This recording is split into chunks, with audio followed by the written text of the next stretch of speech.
Alrighty, for this video, I thought I would show off a abandoned Formula One track. And when I say abandoned, this is the Korean GP, or Grand Prix.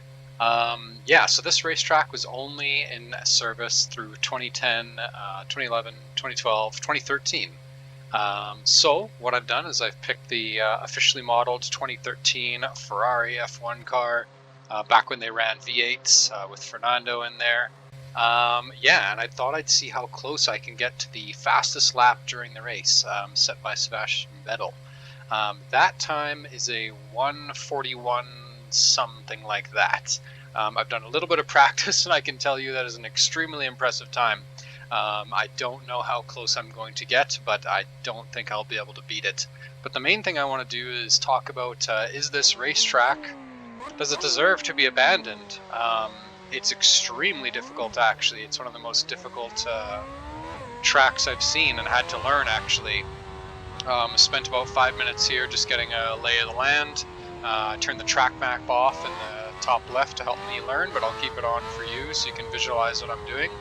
And I'm just going to take a really slow, chill lap just to explain and warm up and show you what this track is about.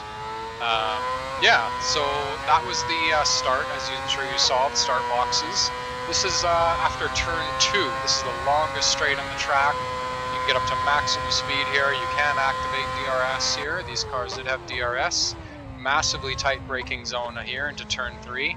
And the actual race had a solid crash here. Fernando's teammate and the other Ferrari crashed out. Lots of contact in those tight corners. There's another one coming up. And what I want to show you guys who aren't too familiar with racing is these signs on the left. See that 150 sign? And then it goes up to 100, or down to 100 and down to 50. That's the meters before the corner sign, and I really need to pay attention to those on those super fast straights into the super tight corners.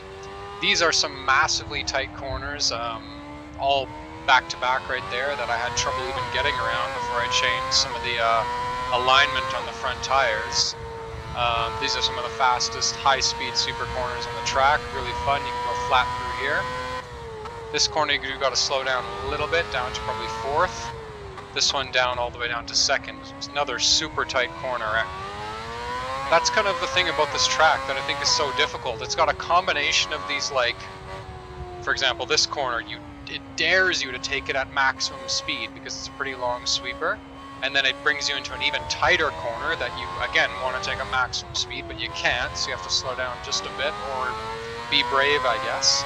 And then boom, another one of these, again, like minimum speed super tight corner, and then another minimum speed super tight corner, and then this really difficult kink that you can't hit the curb there at all. And this is the start of the start-finish straight. It's this curve that you almost want to slam into the wall. And there you go, this is the start-finish straight. So let's do a push lap here. Let's see how our time does here. So super heavy braking zone into a left-hander all the way down to 2nd gear. Hold it in, now start accelerating for the longest straight on the track. You'll see some signs that say DRS, or I'm allowed to open my rear wing right now. You can see I've activated it in the bottom right. My DRS icon goes yellow. I'm pushing my stick in to drain the KERS battery. There's those signs, 100 meters, boom, slam on the brakes, bleed them off as you load lower speed. Tight right-hander, push out, push out, push out. Need to get a good exit out of there, another long straight. No DRS allowed along here, so I'm not going to use it. I'm just going to cruise up in 6th gear. 150, 100 meter board, slam the brakes. Another tight left-hander. This one doesn't seem that tight, but it keeps getting tighter, and then it fires you into another super tight corner. I'm basically overshot it there. And then another super tight corner, boom, all the way down to 70 kilometers an hour. Power out into these long sweepers. So if you don't get those exit right, you won't really be able to go maximum speed through these corners, so it makes it so difficult. You have to set up every corner for the next corner. You can't just like take it corner by corner. You always have to be thinking like 3 corners in advance in this track. It's almost like the Japanese track, which, yeah, Suzuka. This track is so difficult, so lovely. I don't think they should have abandoned it personally. But maybe it's so difficult, modern cars being bigger would be prone to crashing. I don't know.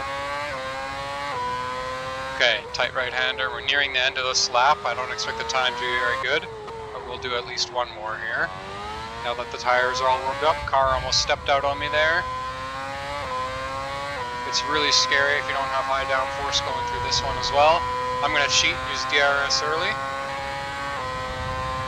Power on the curves here, heavy braking zone, boom. And try and get on the throttle as early as I can here. Upshift a bit early to keep the rear tire speed low so you don't slide out. DRS a bit early here, curves a bit early as well. Okay, so that last lap was a 149. We're trying to get a 141, so you can see how just damn difficult this is going to be to get like a 142 or anything close to some of the fastest laps in the race. I think a reasonable time would be like a 144 or something like that. Yeah, this is the era when the cars were completely full of fuel at the beginning of the race and they just used all that fuel the whole race. There's no refilling since 2010 in F1, and this is a 2013 car. So I do have this set at like basically minimum fuel. So I have no excuses. I have no traction control, no stability control. Yeah, but the fuel thing does make a massive difference. So I want to be clear that I'm not trying to shoot myself in the foot and give myself a bunch of fuel. I do have it on minimum fuel with the fuel consumption turned off. So I'm just at a consistent 5 liters of fuel no matter what. Video game cheats, I suppose. That corner, those compound corners are so difficult. I kind of slow through there. Almost lost the car there. Try and make these ones a bit better. Got to brake and downshift so early. This car, curb there hurt. This car is prone to understeer in real life and on the simulator. So as you decrease in speed, the front doesn't really want to turn in. You kind of lose grip on the front end. Through mid and high speed though, it's totally fine, completely balanced. Okay, so this is start of another lap here. Let's see how well we can get on maximum speed on this car. What are we doing? 300 kilometers an hour. 310 or about so is a maximum speed here. Almost lock the tires a little bit, just need to get around that corner. Full steering angle there, barely gets you around.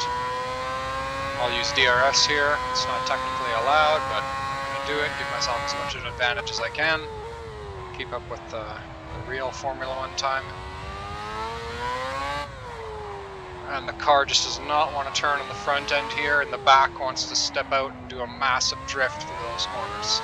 So difficult. High-speed sweepers, these are fun, can kind of relax a bit and just steer the car. Very nice. Ooh, almost ran wide there. Couple downshifts just to make it through that one. Many downshifts to make it through these ones. Oh, I'm going to run wide. Okay, so my lap time's technically invalidated because I left the track there. We'll keep going and kind of see what we do anyway. Using early downshift and engine braking to slow the car down through those compound corners.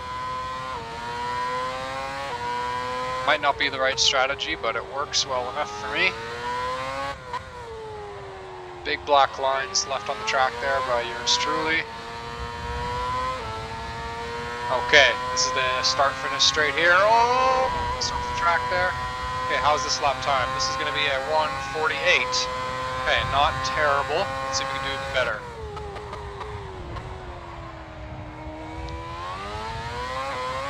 Oh! Jesus Christ. Yeah, that's what happens if you get on the throttle too early in second gear. Yeah, so this lap time's not going to be fantastic, but we'll just practice. See if we can nail these few corners. I'll only do one more good lap and then we'll call it. So we'll do this lap and one more, and that one more hopefully is the best time I can do. Don't want to make this video too long. Okay, let's see how perfectly we can hit the apex here.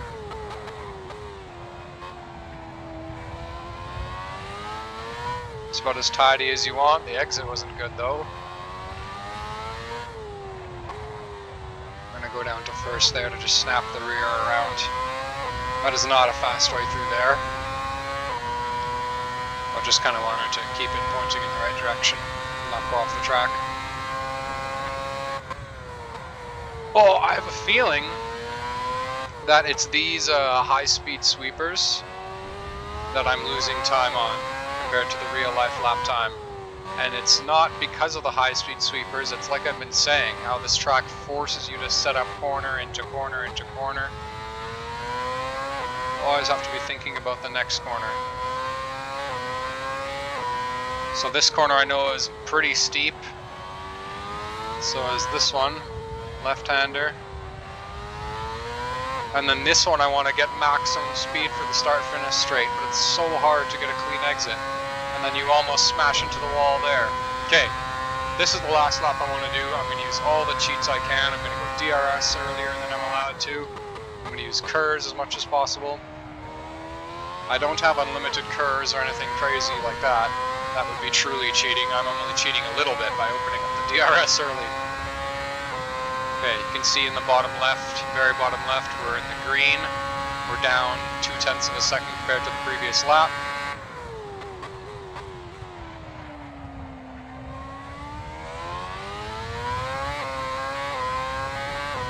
Keeping it at about 0.2 of a second advantage. That's compared to my 1:48 lap time, so I need to do a lot better if I'm going to get anywhere close to the 1:42, 1:44 goal we have. When I get it really tidy through here, because this is where I'm screwing myself. Okay, that was actually quite tidy. We're up 0.4 of a second, almost 0.5. Negative 0.5. There we go, negative 0.5. I'm up half a second. I'm gonna get nervous though if I think about it too much. Screw up. So let's not be doing that.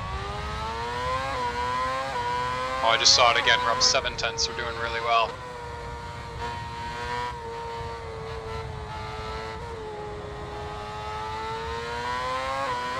That is probably really crappy through there, but we're still doing better than we've done yet. I don't doubt there's people out here that have done better lap times, but I haven't seen them myself. I'm talking about the people doing this exact thing in this exact game. But okay, let's see where we're at. Predicted to be a 1:47. 1:47.1. Okay. So we will call it there. That is my best time I've done so far. But you can see how difficult this track is and how insane it is that the real Formula 1 drivers are solid like 4 seconds faster than me. You sit there and count out 4 seconds in your head and imagine seeing one race car go by, 1 Mississippi, 2 Mississippi, 3 Mississippi, 4 Mississippi, and then another race car goes by. That's me in the second one compared to these real drivers. So yeah, crazy, crazy, crazy track. A lot of fun. Makes for some good racing, I think. And I think Formula 1 should bring it back, provided it's safe. Thanks for watching.